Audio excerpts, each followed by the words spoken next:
నిర్మల్ జిల్లా పెంబి మండల కేంద్రంలో రైతులు ఆందోళన చేశారు.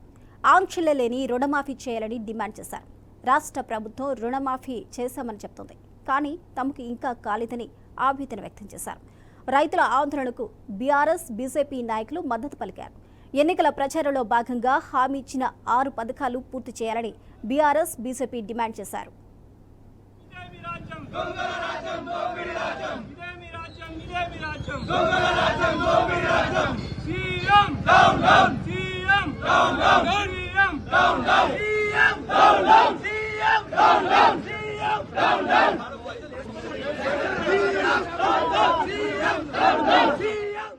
ఏమైతే హామీలు ఇచ్చాడో స్త్రీలకు ఉచిత బస్సు ఒక్కటి తప్ప మిగతా ఏ హామీని కూడా ఆయన నెరవేర్చలేకపోయాడు. ఇచ్చినటువంటి హామీలను నెరవేర్చకపోవడం చేత ఆయన వెంటనే రాజీనామా చేసి మళ్లీ ఎలక్షన్లోకి వెళ్లాలని మిత్రపక్షాలమైనటువంటి బీజేపీ మరియు బీఆర్ఎస్ పార్టీలో మేము ఈ ప్రభుత్వాన్ని వ్యతిరేకిస్తున్నాం. ముఖ్యంగా ఈ రోజు ఇంతకు ముందు ఉన్నటువంటి పరిస్థితి మళ్లీ వస్తుంది.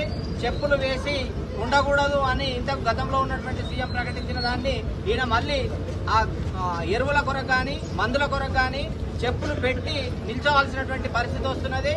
ముఖ్యంగా రైతులకు 2 లక్షల వరకు ఎలాంటి నిబంధనలు లేకుండా మాఫీ చేస్తానని చెప్పినటువంటి రేవంత్ రెడ్డి గారు రకరకాలైనటువంటి నిబంధనలు పెట్టి కేవలం 38% మాత్రమే ఇంతవరకు రైతులకు 2 లక్షల వరకు రుణమాఫీ జరిగింది. ఇంకా 72% రుణమాఫీ, 62% రుణమాఫీ జరగలేదు. కాబట్టి ఎలాంటి వస్తువులు లేకుండా, ఎలాంటి నిబంధనలు లేకుండా అందరికి కూడా రైతులకు రుణమాఫీ చేయాలి. ఎందుకనంటే భారతదేశంలో ఎక్కువ మొత్తం గ్రామీణ ప్రాంతాలు, ఆ గ్రామీణ ప్రాంతాలలో వ్యవసాయం మీదనే దాదాపు